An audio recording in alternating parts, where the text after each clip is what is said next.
Olá, apresentar mais um vídeo no nosso canal hoje para falar sobre o Código Penal da Vida Futura.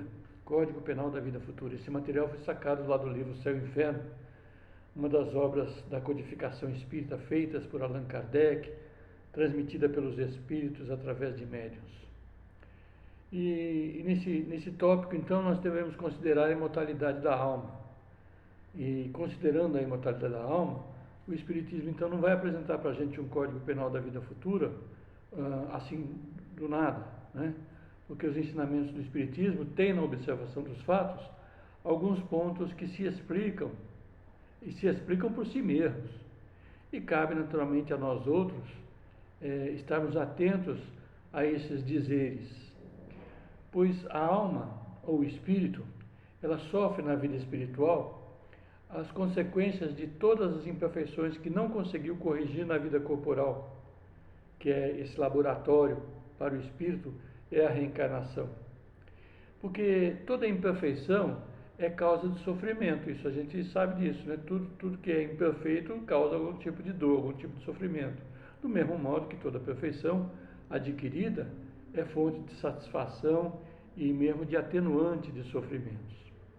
Então, não há uma única imperfeição da alma que não cause funestas e inevitáveis consequências, como não há uma só qualidade boa que não seja fonte de bem-estar. Né?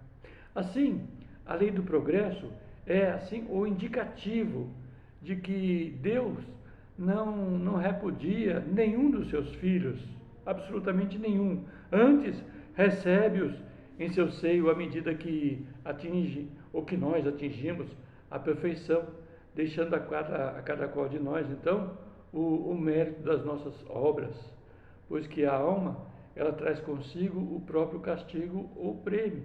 Isso fica gravado no seu histórico espiritual, em razão das escolhas que nós fazemos, onde quer que nos encontremos, pois o inferno, a gente fala muito de inferno, né? O inferno, a humanidade fala muito, está por toda parte em que haja almas sofredoras em razão das suas imperfeições, mantidas pelas suas escolhas teimosas no mal, e o céu igualmente onde houver almas felizes pelas boas escolhas realizadas. Então, o bem e o mal que fazemos, eles decorrem das qualidades que possuímos. Não fazer o bem é o resultado de uma imperfeição. Se toda imperfeição é fonte de sofrimento, o espírito deve sofrer não somente pelo mal que faz, como também pelo bem que deixou de fazer na vida terrestre. Até no Evangelho tem uma passagem assim, né? O sujeito não faz o mal, mas também não faz o bem e já está fazendo o mal. O espírito sofrendo pelo mal que faz, sabendo das consequências desse mal, então ele vai avaliar um bocadinho melhor e vai compreender então os seus inconvenientes. E aí trata de se corrigir no curso do tempo, fazendo um esforço danado para superar esse seu mau comportamento. Sendo então infinita a justiça de Deus, o bem e o mal é rigorosamente considerado. Sempre. Tanto o bem quanto o mal que nós fazemos são sempre considerados. Inclusive o bem praticado por alguém ainda perverso. E mentalizemos aqui, qualquer de nós aqui, mentalize aí uma pessoa, um líder mundial, por exemplo, um cientista, um técnico, um especialista em informática, que faz alguma coisa, que é uma pessoa sabidamente nociva para a sociedade, mas que de repente faça alguma coisa boa. Então Deus considera assim, inclusive, essa única coisa boa que essa pessoa venha de fazer, mesmo ela sendo perversa. Nenhuma só ação, na verdade, ou pensamento no bem ou no mal, deixa de ser considerada pela contabilidade celestial em razão da lei de progresso. Então, muitas vezes a gente fala assim, eu penso alguma coisa ruim, mas eu nunca falo. Por isso eu sou senhor dos meus pensamentos e não escravo das minhas palavras. Todavia, se pensou alguma coisa ruim, é responsável por ela. Se pensou alguma coisa boa, também é responsável pela coisa boa e pelas benesses que ela lhe trará. Então, a morte do corpo não exonera naturalmente o espírito de seus erros, pois todo mal realizado é sempre uma dívida contraída que deverá ser ressarcida nesta ou nas futuras reencarnações, imortal que é o espírito. E só a quitação das dívidas as exclui dos débitos da alma ou do espírito. Só a quitação das dívidas. O espírito sofre, portanto, quer no mundo corporal, quer no mundo espiritual. Esse negócio da gente dizer morreu, acabou, não acabou não. O espírito é imortal. Tudo que ele fez de bem ou de mal prossegue com ele, né? A consequência das suas imperfeições prossegue com ele. E é pela natureza dos sofrimentos e vicissitudes da vida corpórea que nós temos aqui, é que nós podemos julgar em nós mesmos, e quiçá de outrem, a natureza das faltas cometidas no passado. Então, você vê uma pessoa debilitada física e mentalmente, pode ter certeza que aquilo é consequência de uma escolha que a pessoa fez no passado, né?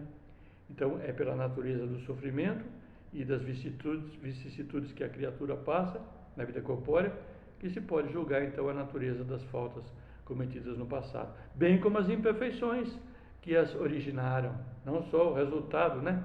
Mas podemos também supor as imperfeições que originaram aquele mal que a pessoa sofre. Então, sendo que a expiação, ela varia segundo a natureza da gravidade da falta. E nós não podemos dizer, fez isso, sofre aquilo, né?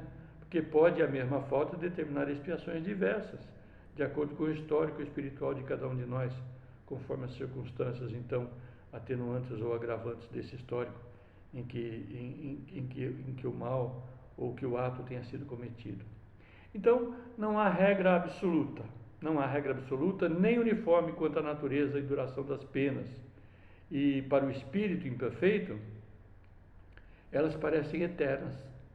Tem lá também na literatura espírita, na codificação, especialmente no Evangelho segundo o Espiritismo, também no Livro dos Espíritos, que os espíritos imperfeitos julgam que as penas pelas quais passam, em razão das suas escolhas mal feitas, né, que elas sejam eternas. A lei geral é que toda falta terá punição e todo ato meritório será recompensado segundo o seu valor. Então, a duração da pena depende, portanto, da melhoria do espírito culpado. Nenhuma condenação por tempo... não existe assim... nenhuma condenação por tempo determinado, X anos de sofrimento, né? que é prescrita, ficando a questão então presa ao momento de renovação do espírito. Uma vez eu fiz um vídeo falando do suicídio. Então as pessoas tinham um quantum energético para viver 80 anos. Ela se suicidou-se com 20.